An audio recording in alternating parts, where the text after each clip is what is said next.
Hello, everybody. Welcome and a very, very happy new year to all of you. I'm Jessica Green, and together with Reverend Dr. Zina Jacque and Claire Nelson, we welcome you to a new year. I can't believe that's what we're actually saying, a new year of courageous conversations presented by Urban Consulate with Barrington's White House. We are, as you are all experiencing, virtual tonight. And as we all know too well, we are in the midst of experiencing a COVID wave. So we wanted to gather safely to renew our commitment to fostering inclusion and belonging in our communities. So while I'm not thrilled that we're virtual, I'm appreciative of the opportunity to also see all of your faces and not have to hide behind our masks while we're here in this virtual space. Thank you so much for being here with us. If this is your first session, welcome. You are, let me say one more time, welcome here. You're also needed here. If you are returning, thank you so much for continuing to be a part of our community. We believe this work of building courageous community is a practice. Even when we think, yeah, I've done this, I've learned this, I've got this, as I often fall into that trap, we still always have room to grow. The inner work we each do to reflect and learn and stretch strengthens our outer work in the world. And as Resma Menakem says, we have to get our reps in. You know, it's like bicep reps, right? Or the squats or the burpees that my son always talks about. We have to get them in, the practice to truly embody the wisdom we receive here and elsewhere in order to integrate it into our daily decisions and actions so that we're living it. What may feel awkward or frustrating at first can become habit over time, and individual transformation leads to collective transformation. So we're so happy to be able to practice together. A few notes for this evening. We'll all be muted for the first part of the evening, then unmuted for breakout exercises later in the session. For breakouts, please have your camera on if you can. We will also be recording tonight's session. And as we practice generous listening, let's use the chat gently to respond directly to prompts or questions by our guest speaker, being mindful that sidebar chats can sometimes distract from guests receiving wisdom being shared. Also, I'm a horrible multitasker, so just don't try to talk to me through chat tonight. We are thrilled to be continuing this series this year, second Wednesdays at 7 p.m. After tonight, our plan is to be back in person at Barrington's White House through May with live stream available. After summer break, we'll return in the fall, September through December. So please hold on your calendars right now. If you're a planner, put it down, second Wednesdays this year. We have an incredible lineup with both local and national experts joining us. And just to give a little teaser of a few special guests joining us this spring and fall, the author of the #1 New York Times bestseller, How the Word is Passed, A Reckoning with the History of Slavery Across America, Clint Smith. His book was named one of the best books of 2021 by the Smithsonian, The Economist, the New York Times, Amazon, Barnes & Noble, the New York Public Library, Publishers Weekly. We could keep going. This will be a special cross-city dialogue with friends across the country, and we just can't believe we were able to secure him. So we're so excited to bring him to this community and talk with him. Tireless advocate for families confronting domestic violence, Rebecca Dar, CEO of Wings, will be with us. We'll be talking with Rebecca during Women's History Month about the sometimes hidden ways that women are still not safe in their own communities and ways we can create systems of support and care for all women to thrive. Before COVID, way back in our first series, we had planned to host our own People's Supper. Founded after the 2016 presidential election, People's Supper has hosted over 2,000 suppers in 135 communities nationwide, focusing on bringing people together across lines of difference. This spring, fingers crossed, we'll finally be hosting our own here in Barrington. We are so excited. We have invited the co-founder of People's Supper, the amazing Reverend Jen Bailey, who is excited to join from Nashville, Tennessee, to be with us that night. A public theologian and national leader in the multi-faith movement for justice, you may have heard Jen speak on CBS This Morning, or with Krista Tippett for On Being, or at the White House. Or maybe you've seen her new book, To My Beloveds, Letters on Faith, Race, Loss, and Radical Hope. We are so excited to finally be able to host a People's Supper. So knock on wood, fingers crossed, we're going to have it. If you were one of the 67 million people who watched Made television show on Netflix last year, making it one of their most watched series, you'll know why we were excited to invite Stephanie Land, author of the New York Times bestselling book, Made, Hard Work, Low Pay, and a Mother's Will to Survive, upon which the Golden Globes nominated miniseries was adapted. Stephanie's passion is giving a voice to the invisible populations who live, work, and raise their families while experiencing food and housing insecurity in America. And she'll be joining us way at the other end of the season. And I am so excited because if you haven't watched it yet, that TV series was just fantastic. I learned so much. All right, we also have some big treats up our sleeves that we can't quite announce just yet, but stay tuned. I think you'll be excited. To make it easier for you to sign up for all spring sessions with just one click, our partners at Barrington's White House have created a spring season pass. You can find the link on our homepage at courageouscommunity.us or on Barrington White House website. Your ticket purchases help make this series possible. It sure does take a village to produce it, so thank you for your support. So now for tonight's topic and guest, we are thrilled to welcome back one of our favorite teachers and facilitators, equity and wellness expert, Dr. Krista Robinson-Lyles. You may remember her from her session on practicing mindfulness in our first season. Also, if you missed her episode of our podcast, Becoming Courageous, you really must go back and listen. She offers so much beautiful wisdom on something we all struggle with, or at least I do. How to keep going with this work of bridge building and truth telling for a more inclusive future, even when it's hard. You can find that episode on our website or becomingcourageous.us. For nearly 30 years, Dr. Robinson-Lyles has been providing consulting, research, facilitation, teaching, and coaching services to academic and corporate clients. She is committed to creating positive, healthy, and sustainable learning and working environments, and her expertise is in establishing effective strategies for the manifestation of equity and wellness in academic and corporate spaces. In the expanse of her career, she has served as classroom teacher, building administrator, and university instructor, in addition to coaching and consulting over 100 professionals in the areas of literacy, racial equity and justice, and mindfulness. We invited Krista back to explore tonight's topic, finding ourselves in each other's stories. Why this topic on this evening as we begin a new year? It's my pleasure to introduce Reverend Zina to explain. Good evening, everyone. How good to be with you this night. I want you to hear a couple of quotes, and then I want to ask some questions. Here, the quotes. I'm not putting the quotes in the chat, but I'm putting who the quotes are by in the chat. Some of you will know the series King Killer Chronicles. It's a fantasy series. The author is Patrick Rothfuss. Here's what he says. It's like everyone tells a story about themselves inside their own head, always, all the time. That story makes you what you are. We build ourselves out of the story we tell ourselves. Why is this work important? Because accessing our own stories, knowing our stories, getting out our own stories, those that we tell in our heads, it's how we understand who we are, how we correct, how we strengthen, how we build. So getting in touch with your own story is very much a first step to being present in the world. Second quote. Virginia Woolf. If you do not tell the truth about yourself, you can't tell the truth about other people. The way we hold and understand our own stories, the way we tell the truth about our own stories is directly related to how we tell the truth about others.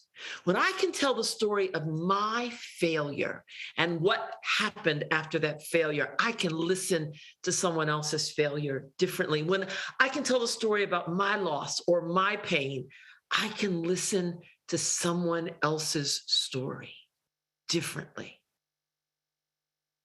The way We tell the truth about our own stories. Thank you, Virginia. Dictates our ability to hold other truth. Third quote, Maya Angelou. There is no greater agony than bearing an untold story inside yourself. No greater agony than bearing an untold story inside yourself. But if we don't work toward understanding our stories, if we don't work toward understanding the truth of our stories and how to listen to other people's stories, they remain untold. And it is like something beautiful to which we can give birth that we hold on to maybe until it dies. Tonight, my friends, we come to do this work so that we can get in touch with our own stories, so we can imagine how to better listen to one another's stories. We come to do this work tonight so we learn the importance of not twisting stories, of not holding ours or anyone else's story carelessly. We come to understand the worth and the benefit of stories. Last quote. Brene Brown says, story stewardship means honoring the sacred nature of story. And the issues most of us struggle with are being the knower, the advice giver, the problem solver. And sometimes in that role, we can be reckless with other stories than our own. We want to learn how to hold this sacred thing called story, our own first, and then the ones that are around us. We want not to be limited, because when we are exposed to fewer and fewer stories, we limit our ability to hear and learn. And the people who are gathered together on this call are not the ones who want to be limited. But we know, because you've traveled with us this far, that the expanse of your and other stories is how we will begin to build and strengthen courageous communities. So we are indeed honored, and I would tell you favored tonight by being in the presence of Krista.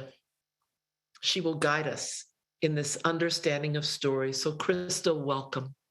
We are in your capable hands. Oh, that's a lot of pressure. Welcome, everybody. Welcome. I feel like we said so much has already been said tonight. We could just go home, but since we have some time together, let's do this together. Let's talk, let's walk, let's wonder and wander together. And I would be remiss if I didn't say to Claire and to Jessica and to Zina how much I really adore and appreciate being with you, being asked by you to be here. Amazing people. I love being with you. So thank you. And I know we have a very, very large group tonight, or a large group. So let me just tell you a little bit about the shape of the container I'm holding for us, and then we'll just move right into it. So we will do some small group breakouts a couple of times, and I don't want anyone to drop off because I said that, so don't try to leave Zoom. I think that I have set it up. I hope that I have set it up so it's a safer space so that you are able to be engaged and to really process what's coming up for you. So we'll have a couple of breakout sessions. I also promise to give you time for individual reflection, to really let some of this sit and marinate for a few minutes. And I will share some of the things that I've learned along the way. I'm not an expert in understanding how to find myself in other people's stories, but I'm working on it. And I'm working harder every day because things seem to be getting more difficult every day and the need is there. And so tonight, I just want to help us walk through that, to think through that, to feel our way through that, and to know there's no perfect way to do it. There's not one answer. There aren't 10 things I can tell you to do to magically make this happen. And yet we can do this together. So I'm going to actually invite us into a practice, a centering practice together. And you can be seated, you can be standing, you can be in any position that is comfortable for you. And I am going to ask you to either close your eyes, it's about a 5 or 6 minute practice, to either close your eyes or to find a gaze away from the screen, just so that you don't have the glare of that and you can just let this sit in your body. So get as comfortable as you can. I'm going to get comfortable in my seat too. And this is a centering practice to just help us be present, to be open, to be connected to each other, even on Zoom. We can connect, we can feel our energy. We are interconnected in so many ways. And so this practice is just to help us honor that. And so just take a moment. And if you have been running all day and you need to sit still and get quiet, just take a few deep breaths. If you've been sedentary and behind a computer or doing something else all day and you need to shake your body and bring some energy to your body, you can do that. And as you're doing that, just pay attention to the sounds that you hear in the space that you're in. Anything that you see, if your eyes are open, you can look around briefly and then find the soft gaze. Anything you smell, anything that you feel touching your body, just welcome all of that into this space as we try to zoom in closer and closer to these precious moments we have together right now. And right now. And right now. And take a slow, deep breath in through your nose and let it out of your mouth. Just release whatever might be keeping you from this moment. And do that again. Breathe in through your nose and then out through your mouth. And just ask yourself how you're doing in this space, in your body, in this moment. Just check in.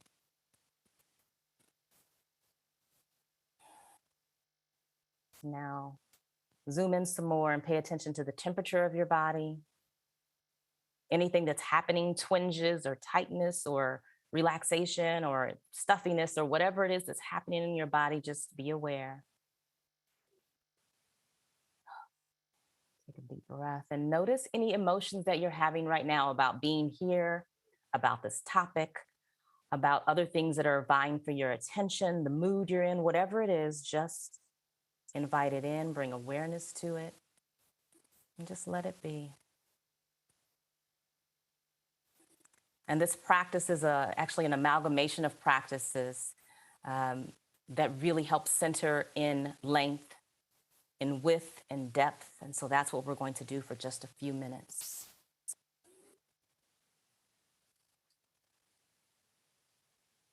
So let's try to make room for ourselves and each other along these 3 planes of length and width and depth. Let your joints soften, let your jaw soften.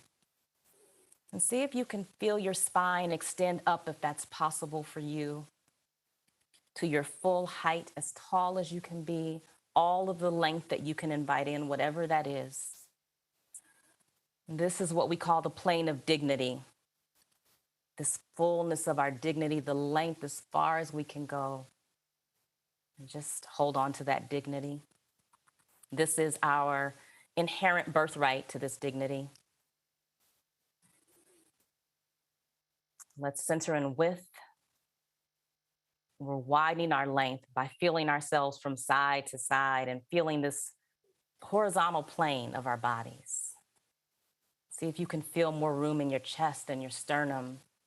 Just honoring that width that's there.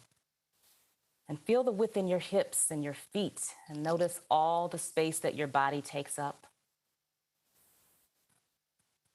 See if you can just breathe into that a little bit. And this is our plane of connection, as wide as we can be. And then we also want to center in depth. So we're taking all of that length, dignity from top to bottom, and all of that width, dignity from side to side, and we're deepening that by paying attention to our back body. So let your awareness go to the back of your head and the back of your neck and the back of your shoulders And let your awareness travel to the small of your back and the back of your legs, and on down as far as your body goes to whatever you're sitting on or standing on. And this is the plane known as the journey. This is the embodiment of our past at our backs. This is our ancestors. These are all of the people who came before us, who fought, who did whatever they had to do so that we could be here today. They're behind us. These are the peoples whose shoulders we stand on. And they're giving us all these resources, supporting our back.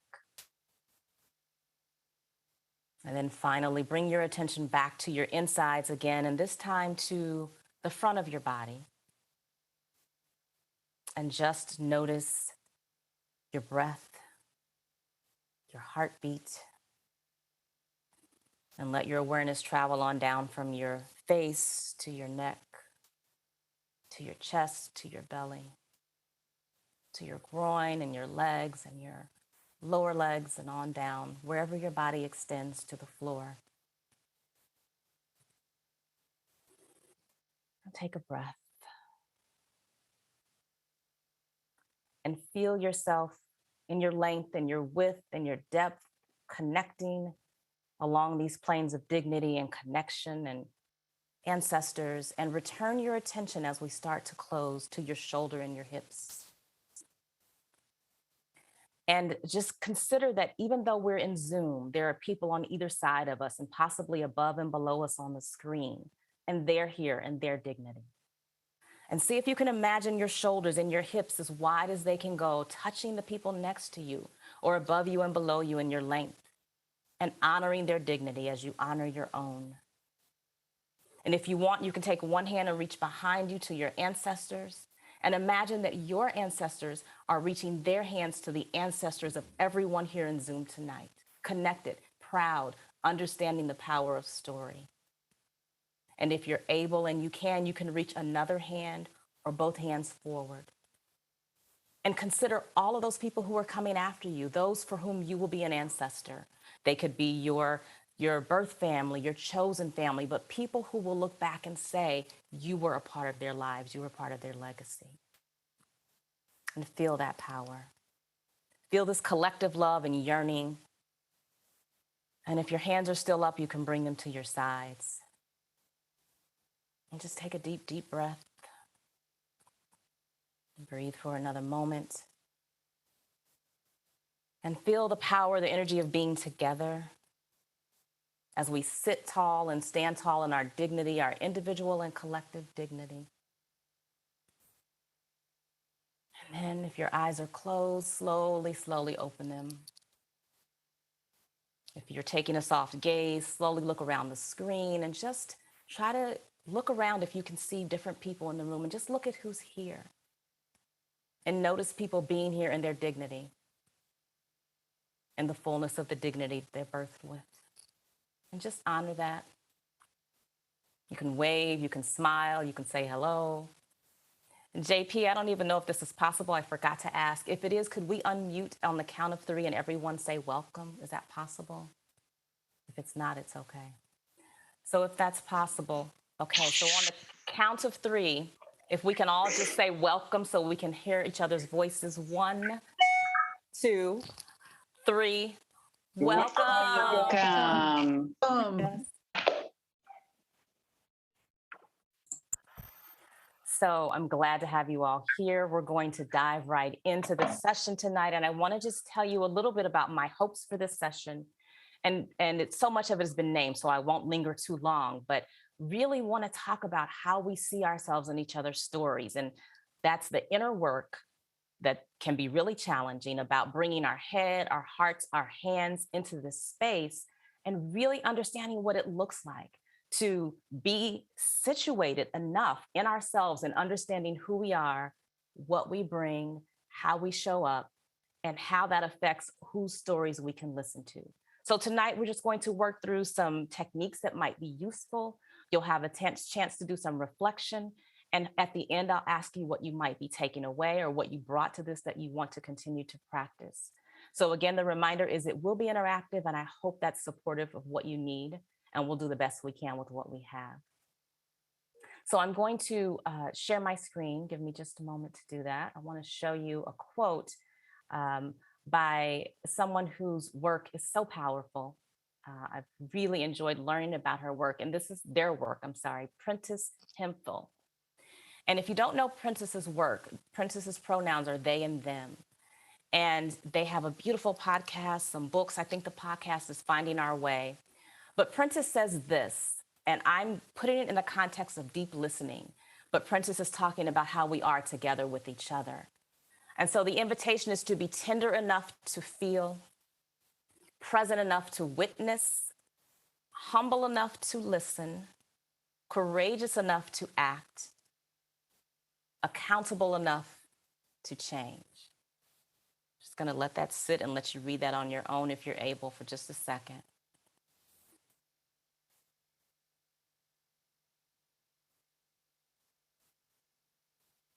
So these won't mean the same thing to all of us, and that's okay. That's part of the work, the inner work. What does this mean to us? Well, in the resources later, I have a link to Prentice so that you know their work. So the way that we're going to start tonight is to invite our voices in. We did it with the welcome, but I want to invite us to tell our own stories. Zina talked about the power of knowing our own stories and telling our own stories so that we can be situated in and receptive to other people's stories. So the invitation here is to do that. So even if you're not a poet, it is quite okay. You'll be one at the end of this because George Ella Lyons gives us a beautiful template for understanding or talking and sharing where we're from. So George's poem is Where I'm From. We're going to use a template called I Am From. It's very similar. I think that I can open this and you can see it, but I'm not sure that's true. Do you see phreology? Okay, so let me just enlarge this a bit on my screen. So the way this works is this template is for I Am From poem, and you just simply fill it out. So I'm going to put the link in the chat in just a moment.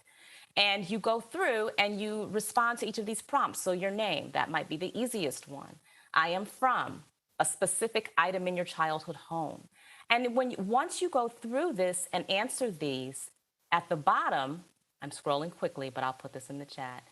When you click create it, it generates the poem for you. So that's why I said you'll be a poet at the end of this if you're not already. And then you'll have a chance to share these in just a moment. But the first task is to, let me get out of this so I can give you the link. Oh, and by the way, you can go back. So even though I'm in the poem that's been generated, if I want to change something, I can go back and just change it here. And when you're working on your poem, if you don't want to answer one or two of these or more of them, it's perfectly up to you. It's perfectly fine. However you can show up and be vulnerable and share what you want to share about where you're from is up to you in this poem. And then you can also share whatever components of it you want when we're in small groups. And I am actually going to model what I'm going to ask you to do. So I will share my poem. I did have the advantage of doing mine ahead of time. Just please don't compare. Please don't feel like you have to share everything when you're in your small groups in just a few minutes. You will share whatever comes to you and whatever you feel like sharing that resonates and bubbles up for you. So you don't have to model after anyone else's. I'm just sharing because I asked you to do it. So I am from books, and more books, from orange kitchen cabinets and home-cooked meals.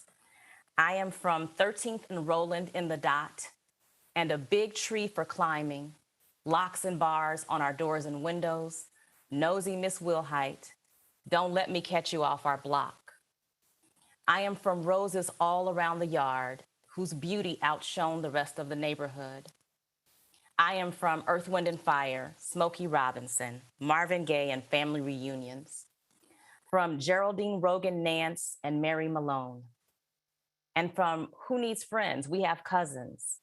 And Let's Meet Over Grannies. From No Such Thing as Too Much Food and School Comes First. Don't bring home no C's.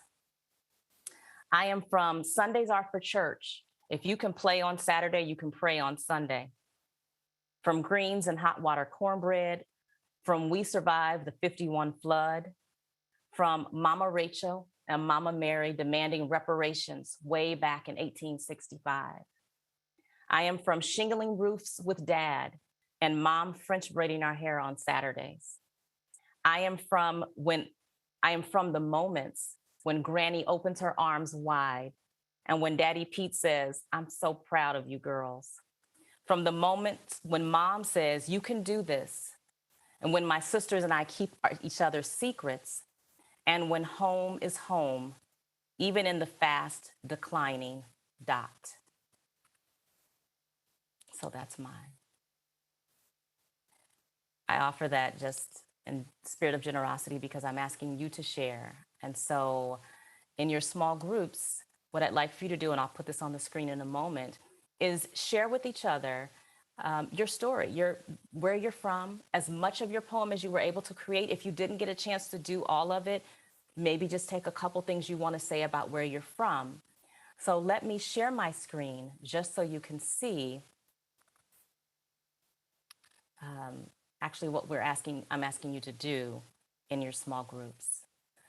So initially, when you get into your groups of 3, you'll need to decide who's going to share first, and then decide who will be the timekeeper. Each person will have 2 minutes to share their poem, and you'll have a total of 7 minutes for the breakout. So if you have 3 people, that first minute is just really about the logistics. If someone finishes early and they don't say anything else, you just get to sit in silence and just absorb everything that they have shared. So it's not a time for asking questions or commenting. It's just honoring. You can thank people for sharing. But if there's a little space left, just sit with that silence and just resonate with the gift that people are giving in terms of. I hope you got to hear from everybody in your groups. And right now, I'd love to have people answer a couple of questions in the chat. So if you don't have your chat open, if you can open that and just respond to the question of what did you notice as you were sharing? There's absolutely no right or wrong answer. It's not a trick question. What did you notice? What came up for you as you were sharing your poem? Open hearts. Thank you, Sandra, for getting us started. Sandra or Sandra, I apologize. What we had in common. Wow, so much in common, a beautiful soul. Connection and life journeys, warmth and excitement. Commonalities. Isn't that something? How across the expanse of age and time and geography, gentle listening, gratitude, talent and creativity, connection, family. Yeah, so keep these coming. Keep them coming if you have something else to say about what you notice. All of these ways that we learn about what matters to people, right? In a very short time, just a very short time. Made me homesick, candor. Yeah, I'm sorry I'm missing some of these because they're coming in. This is great. So much in common, so much joy, pleasant memories. And even when, beauty and simplicity, even when you don't have things in common, like just being able to hear what matters to somebody else, hope, love for family. Yeah, different lens. Okay. What about, so that's what you noticed as you were sharing. Maybe that's a different question for you. Maybe it's not. Did you notice anything while you were listening? So it sounds like we might have flipped those, but listening or sharing, when you were actually doing the sharing, was there something you noticed when you were the one talking for 2 minutes? What did you notice then when you were the one talking? So these sound like when you were listening, which is great and powerful. Laughter, beautiful memories, couldn't stop smiling. That's amazing.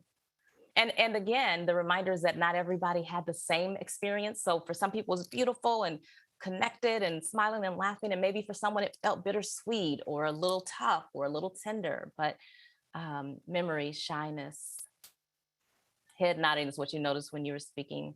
Sacred, wanted to know more, proud for my partner. Yay, those are beautiful. And the reason I asked you to do this, if you've ever been with me in a conversation or a workshop, I always do some kind of active listening because it really does help us connect in ways. It can help us see what's similar and where we have connections. And it can remind us that there are ways we're interconnected, even when we don't have this clear similarities. Like we're human. If nothing else, we're human. And then, wow, we're actually similar in so many ways, or we have common experiences, or we don't. And that's beautiful. And so this exercise is really a way for people to share your story on your own terms without someone else telling you what to say or asking for a portion. I mean, it was structured in a certain way, but you got to decide what to share, what to do. And the job for the listener was to let go of ego, to let go of judgment or comment or assessment or having to prove ourselves that we're right. So it wasn't that kind of a conversation. What a difference, right? When we can honor connections that are there and honor people's story. So taking the time and making the effort to really understand where someone's coming from is huge when we're trying to talk across lines of difference and our ability to be with each other and to see each other's humanity. And I would say that doesn't always happen when we're trying to talk to people who have different experiences. And so this exercise gives us a chance to practice the skill of listening and to do that without imposing our own agenda or to catch ourselves if we're making assumptions, which we all do, and to really try to figure out what someone else cares about and to get to the very heart of what's important. So even if we're disagreeing, if someone says, I want my child to be safe, and you say, well, I want my child to be safe too. And you're talking that's what's underneath it, even if the policies you're talking about that prevent that are very different. So how can we get to the core of what really matters to us as humans? And how do our own stories shape how we show up, what we can listen to, what we can hear and hold, what we refuse, what we push away, right? All of that. And so I asked you to start with your own story just as a way to connect with that, to maybe recall things you'd forgotten or that mean something to you and are precious to you. And so you can hear other people do that as well.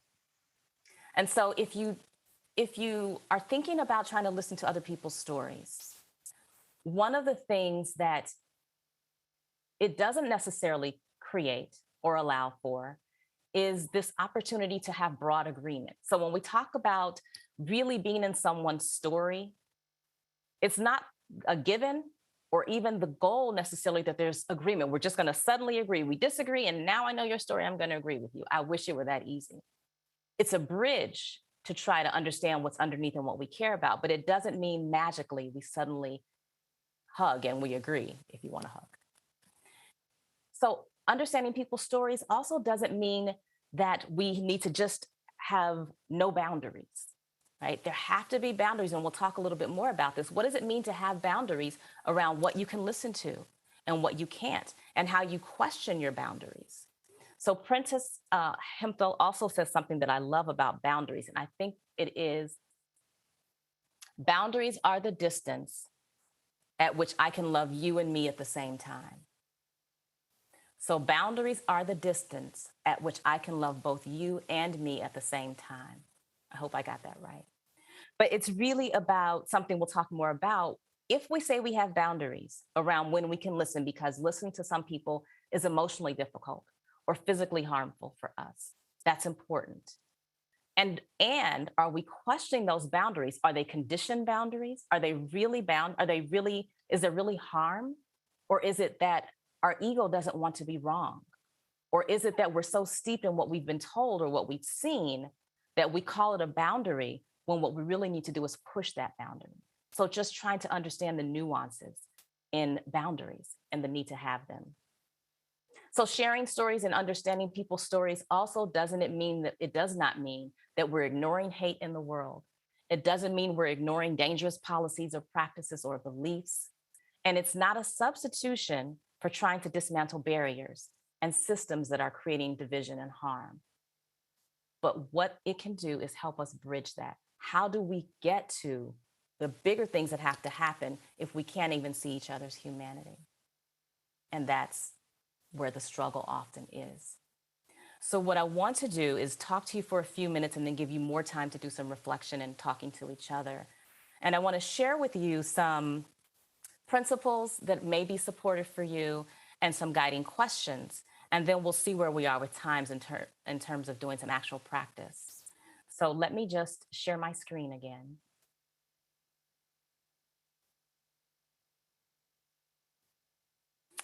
So I think, Jessica, you mentioned Resmaa Menakem. And if you haven't seen his work, he does a lot of talking about somatics and how that helps us work through trauma. And the book is My Grandmother's Hands. Beautiful writing, beautiful book, beautiful practices. But this idea that we can see, when we see the other in capital O, we see someone else as the other until we develop a kinship. We see the other until we develop community. and until we can establish a sense of who we are together. Right? Beautiful words. And we're going to talk about how we do that in just a second. By the way, I'll make sure that you have access to these slides if you want them. And then Sonia Renee Taylor, who also talks about how we can be together. And she wrote a few things, but the body is not an apology, is one of her ways of talking about radical love. And by radical, she's talking about what radical really means is root. And radical has been taken to all kinds of different levels and definitions in our country and in the world. But when she's talking about radical love, she's talking about what's at the root of love, what's at the core of love. So it's not romantic love. It's not love only with people we like or have common agreement with. But radical love is like, how do you do the hard work of understanding someone else's divinity and worth? So she says, what happens if I can understand myself and you as inherently worthy and divine? What happens and how would I be with you? And frankly, this is a place where I really, really struggle with some family, with people I work with, or people out in the world I don't even know. How do I get in conversation, do what I think I need to do to protect myself or my family, and still honor someone's worthiness, especially when they're not honoring mine? I don't have an answer for that, but I'm just telling you I'm struggling. So we're struggling together. So I want to offer some things for you to think about. If there are teachers in the room, you'll honor and probably recognize the teacher in me. And if you have children from K all the way through college, this framework is often used when we're talking about how we can include diverse perspectives. And I've taken it and used it to apply to storytelling and honoring each other's stories. But this idea of windows and mirrors and sliding glass doors. So windows are, and not voyeuristically, but windows are when we might be able to look into someone's window and see their experiences, like see what's happening. And in this case, it's about how we listen deeply as if we're looking in someone's window. So I'll admit this to you, don't take it the wrong way. But when I'm driving a lot of times and people's windows are open, I'm really curious. I don't stop and stare in their windows, but I'm really curious, like, what are they having for dinner? If I can see the TV, I'm curious about what they're watching. It's just curiosity. And this is what it invites us to do this in a way that's deep listening. So those are windows. And then mirrors are about looking at our own lives, our own lived experiences and stories, especially the parts we don't want to look at, or we don't recognize, or we've been conditioned to ignore or justify. So looking in the mirror, which can take a lot of inner work and isn't always easy. And then sliding glass doors. It's this idea of the space of a beloved community. So it's not people you normally would be in community with. I used to think beloved community was, oh, it's my family, it's my friends, it's my kids, because I do love them. And when people are talking about beloved community in this way, they're usually talking about people you're not in community with, that you don't normally talk to. And how do we find ways to be together with people we don't agree with, or we might not understand or really know? So this is just a framework for trying to contextualize what we're going to talk about a little bit more. And so the first, let me say something about the principles. So I'm going to offer 4, and with them are some questions.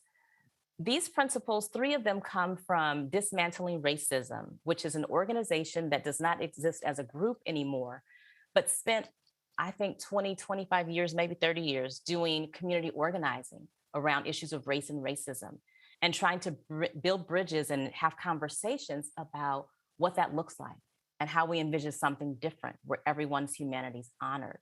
And so as they did this work, they started recognizing these principles. Like there are certain things that we can talk about in a way that helps us understand how to do the work. And so I'm applying them here. I apply them in my personal life quite regularly. So I'll share 3 of them with you. And then the 4th principle I'll show you comes from Parker Palmer. I'm so proud of myself for saying that, because I usually can't get the R and the P to work together. So I'll share these with you, and then we'll just do some work with them, okay? So the first principle, so important, is knowing yourself. And in the interest of time, I won't read all of these questions. But when we're talking about knowing ourselves, it's about understanding all of these things. What triggers me? Like, what conversations can I just not have with someone who disagrees with me? And what does it do in my body when I'm listening to someone I disagree with totally or just a little bit? Am I able to listen? Do I feel like I'm in danger? And am I really threatened? And do I know that? And how do I know that? Another question is, why is what this person's saying so important to them? Can I discern that maybe? Or why is it so important to me to tell them my side of things? What's at the core of what it is I'm trying to get across or trying to hear? And then here's the question too about boundaries. How can I set boundaries? But how do we question our boundaries too? So are they artificial? Did someone set them for us? How are they serving us, or who do the boundaries serve? So how do we protect ourselves but not insulate ourselves? And what does that take? Right? So all of these questions. And as you're looking at these questions, if there's one that really resonates with you, just write it down. And we'll come back to it if we have time. We'll do a little work with it. But for now, if there's one particular question that you think, you know what, when I'm trying to honor somebody's story, I really want to be able to ask that question. Just write that one down.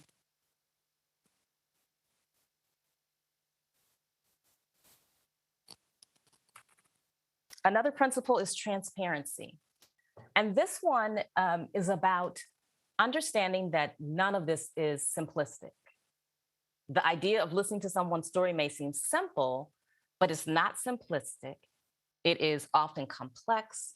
There are paradoxes and complexities and nuances we have to work with. So what are those? Because if we pretend they're not there, then we get ourselves into trouble in terms of listening. But if we can say, you know what, I'm not really sure what I don't know. What don't I know? And how is that affecting my ability to listen? What do I know? And how do I know that? So I think I know something about this group. How many sources do I know? Where did I get that information? How is that affecting how I can receive someone else's story? What contradictions am I holding? What's the core concern this person is expressing? Again, if we're talking about curriculum in a school, and you have one parent who says, I don't want my kid learning that because I don't want them feeling badly. And another parent says, I don't want my kid not to learn it because my kid feels badly. Like, at the core of that is their love for their child. That's the core concern. Can we start there and move forward? And again, in that example, it doesn't mean because you say, okay, I get that she's concerned about her child, now everything's solved. That's not the way it works. But can we start there? And where will that lead us? So being transparent about what the challenges are. If there's a question there that stands out to you, write that one down.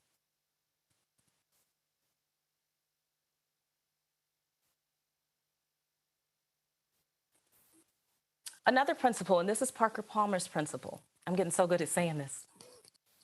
When things get difficult, turn to wonder. So this is, I think it sounds good. And if we don't really think through it, it can be just that. It can be just something to say. What does it mean to turn to wonder? So here are some things you might consider. What new learning can I take away from what this person is saying? When things get the most difficult and you cannot hear what someone's saying, can you ask yourself a question? Is there one learning I can take away?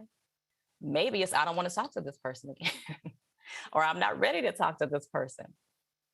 But if you can turn to wonder, you can stop some of that angst that what your body's doing. Your nervous system is really on overdrive. And if you can step away for a minute and ask a question, you might be able to do what Viktor Frankl talks about, to pause, right, between stimulus and response. Can you see or ask yourself, how is this connected or disconnected from what I've experienced? That's at the root of a lot of the challenges we have in conversation or listening. It's so different from what you know or experience or believe. It's like, I don't have time and I don't want to hear it. I do not have time for this today. What might happen if you just listen? If you just listen and try to refrain from judgment or trying to prove or exceptionalize or correct, what if we just listen? And I'm not suggesting this is easy, but what if we did that? Okay, so those are some questions. So if there's a question there that stands out to you, write it down. Or if you have your own question under this principle that you want to write down, do that too.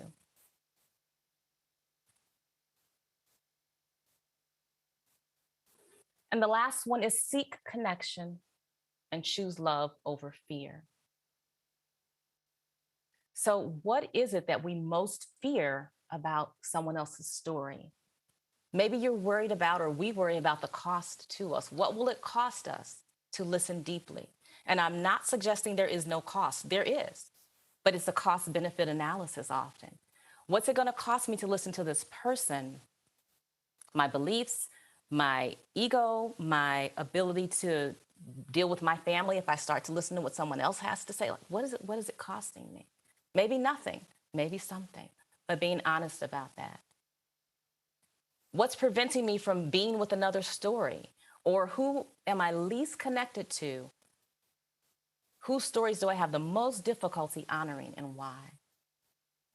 Maybe being really honest with ourselves. You don't have to tell everybody else this, but to be honest with ourselves about this is a way we do the inner work. And then the last one, what does radical love ask of me in this situation? I have a hard time with this one. Because if radical love is about the foundation of love and loving people even when they don't love me back, I'm still working on it. I'm still working on it. One of the ways to think about this, though, that I really have been leaning into and loving is from John A. Powell and the Othering and Belonging Institute.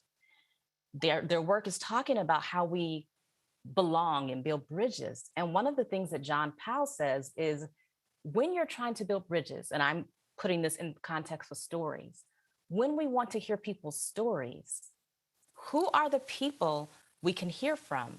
It's on the short bridge, is what he says. So there are short bridges, medium bridges, and long bridges. And so I'm not suggesting you go out and get the person you're most diametrically opposed to and start trying to have this conversation. But who's on that short bridge with you?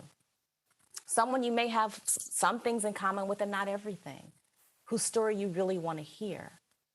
And who's on that medium bridge? People who you might have less in common with, but you're more likely to be able to have a conversation, to be interested in. So let's just pause it for a second. And if you will, if you have paper and pen handy, or if you'd rather type it, just type or write short, medium, long for bridge. Short bridge, medium bridge, long bridge. Just do that for a moment. I'll stop sharing the screen for a minute. And just write. You're not sharing this, by the way, with us unless you just have to. But write down who might be the groups of people or specific people who might be on that short bridge with you. People who you might have something in common with, you already know or have a relationship. And there's some storytelling and some sharing and honoring that needs to happen. And it's more likely they're not as distant from you as someone else. So just make a list. Groups of people, types of conversations that might be on the short list, specific people. I'll give you a second to do that.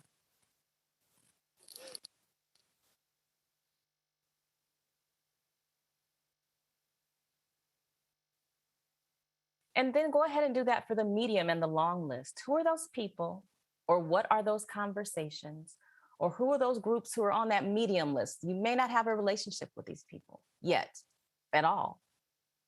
But these are stories you really could learn from, or learn to honor, or you want to. And it doesn't have to be in person. It could mean you're trying to watch a video or read a book. So who's on that medium bridge, as John Powell calls it? And then when you're ready for that, go ahead with the long bridge. Like, who are the people who are furthest away from you? You think there is no way in heck you are ready or willing or able to learn or hear from them at this point. We're not saying never, but you just can't see it happening right now.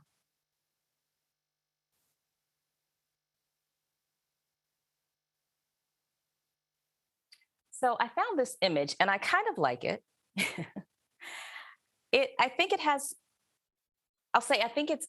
let me take that back. I like it a lot because it is about the way we vision how we might be with each other when we're listening. So on the left side, I'm relating this as if we're talking about honoring people's stories, and the person telling the story on the left relate what you are. So this will be the person telling you how they're feeling, what they're questioning, what they're thinking. And the reason I said at first that I kind of like it is because on the right side, if you see, this is the person who's listening. Me, for example, trying to hear the story of someone I may not agree with. I'm not usually relaxed. I'm not usually waiting. I'm witnessing maybe. I'm not necessarily trusting. So I think what this is showing, the reason I like this is it's what's possible. Can we get to a place where some of these things are true of us as listeners? Can we learn to lean in, to reflect, to be with, to witness people's stories, even when we don't agree with what they're saying or don't know their stories? So just an interesting graphic. And so I want to give you just a few minutes for this reflection. You can write it down. You can just sit and think about it. When am I able to really lean into another story? This is a question for you, just a journal or in your head. And what makes that possible? And then what stories do I find it difficult to hear? What gets in the way and how do I know? So I'll leave this on the screen.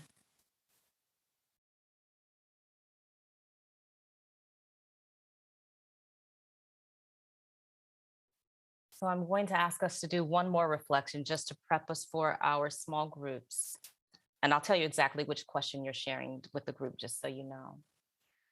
So recall a time when your story wasn't heard, when you did not feel heard, and notice what was happening in your body and what might have been the cost to you or the other person for not having your story heard. Or you can reflect on a time when you know you could not hear someone else's story. Again, what was happening in your body? What might have been the cost to you or the other person when you couldn't hear their story?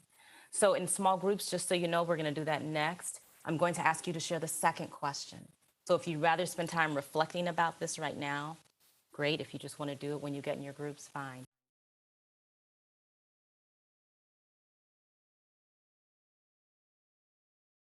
So pause wherever you are. I know it's not a lot of time, but these questions will be here. And my hope is that you not only have these for yourself, but you can maybe be in community with other people around these questions and the other ones that are here in a way that's instructive for you. So I'm asking you to go into small groups in just a moment, but I don't like to do that as a facilitator unless I also am vulnerable and share something with you. So I will share the second question. This is the one you're going to talk about. I know you find it hard to believe that I could never hear somebody's story, but it's true. The one that comes to mind is there's an uncle in my family who has really isolated himself from the rest of the family, and it's very hard to be around him because of the way he's treated family members. And whenever I am around him, he tells stories about what's happened to him throughout his life. He has suffered in a lot of ways, some due to racism, some due to just classism, just not having enough and working very, very hard. Not never been afraid of hard work, but just really had some unfair and horrible things happen. And so I have a really hard time listening, however, to his stories because he's very good about telling those stories. And he does not tell the stories that I want to hear. I'm recognizing, I'm knowing myself and understanding why I have trouble listening to him, because what I want to hear is him talk about the ways that he's harmed our family members. I want to hear him talk about the ways that I don't bring family members around that he's harmed because I won't expose them to that. I want to hear him own up to the things he's done that have caused harm that make it difficult for me to have empathy for him.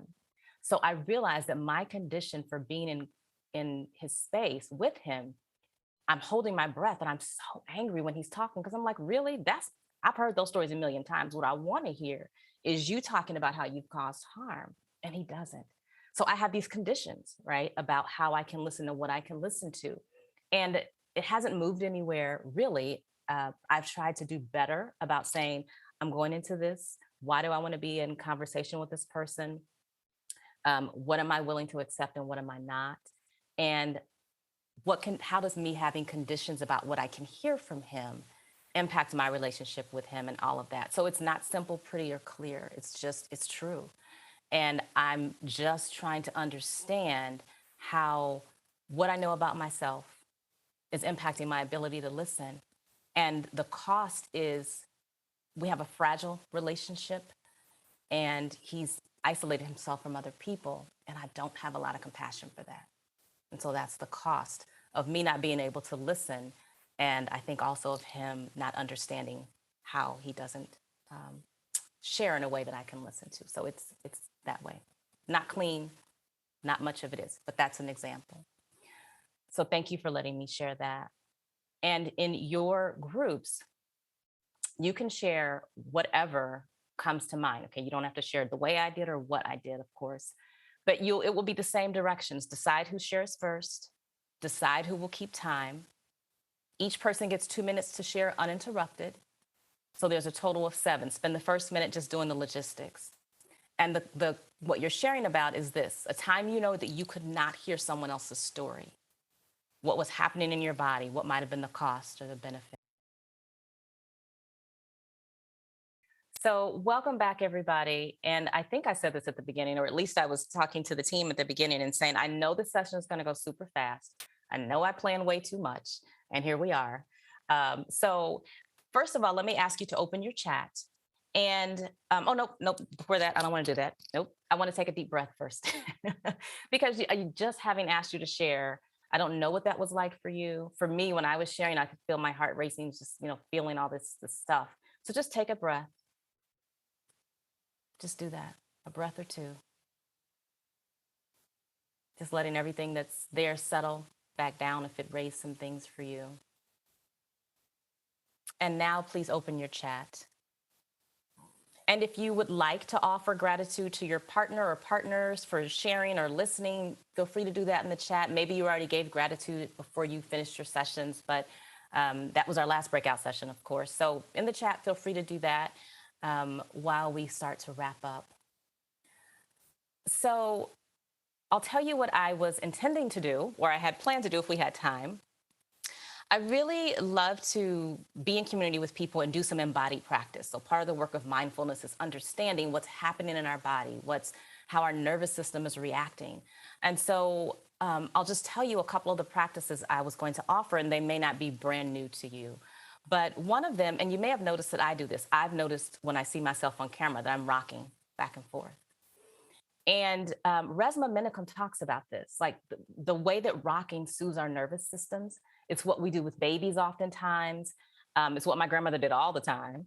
And just it's a way to do that. So if you're in conversation with someone, if you are reading something, a story or watching the news or something else, just try it. I don't care if it sounds goofy or feels goofy, just try it. Just try a gentle rocking motion back and forth and see what that does for you. I realize I do it not just when I'm triggered, but when I'm just really into something or resonating. It's something I do, I realize.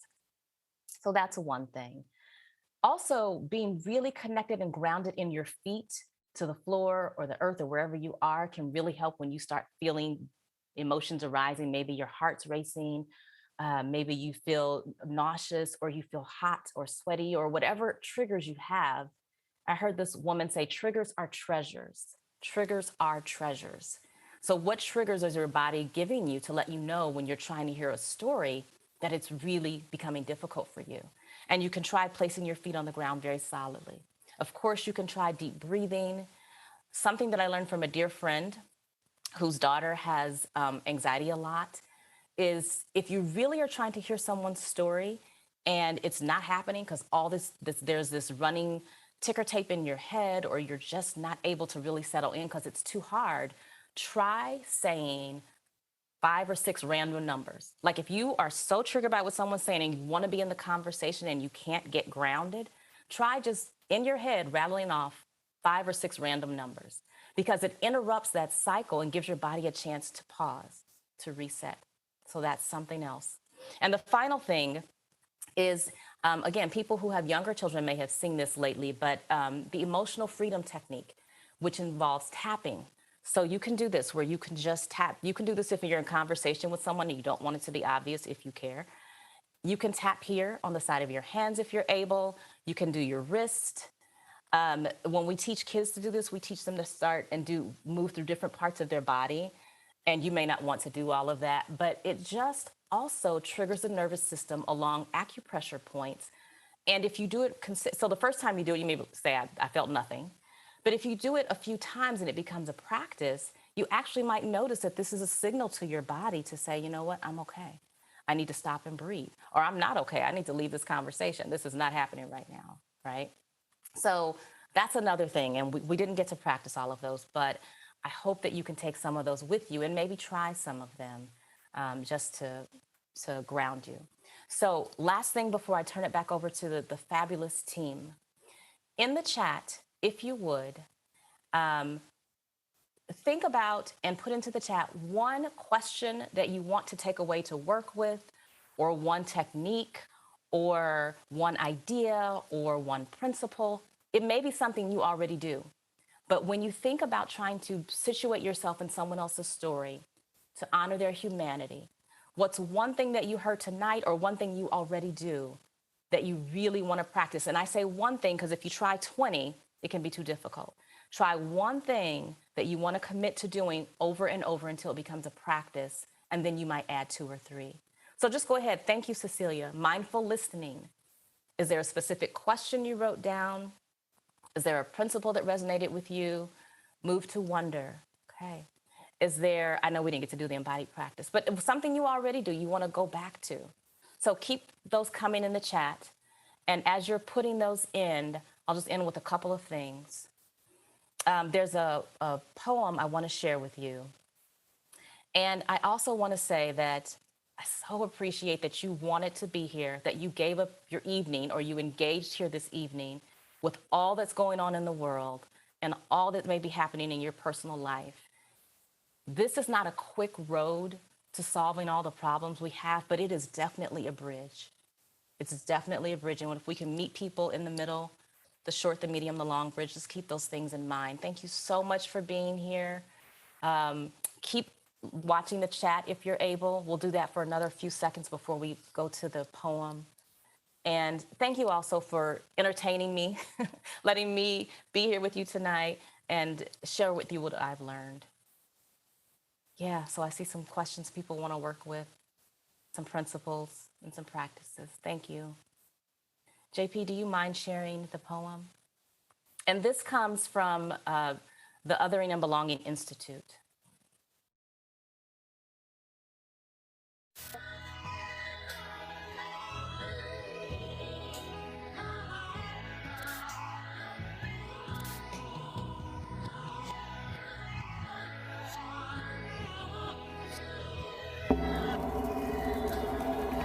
The story of who we as people might be when we dare to belong is the story of a brick that dreams of becoming a waterfall. The story of who we might be when we dare to belong to each other is a name difficult on the tongue. When we dare to belong, we become the hyphen that bridges all that is human in heaven, self and other. When we see the humor and heartbreak in the eyes of the one who lives across the myth of the dividing line, we poke a hole into the sky of stories that says we are better off divided. When we dare to belong to each other, we disrupt the mythical parable that promises safety in our separateness. Like the radical love and friendship of Grace and Jimmy, Bruce and Jesse, Malcolm and Martin, Marcia and Sylvia. When we dare to belong, we reveal deep traditions colliding with unlikely friendships, coming together across dividing lines, across dividing lines, across dividing lines, cross the dividing line. To create, to heal, to empower us all.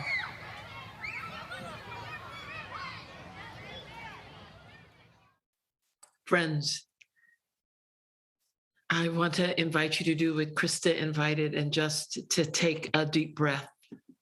Yes, feel free to put in the chat your comments to Krista, for Krista, about this night that she orchestrated for us.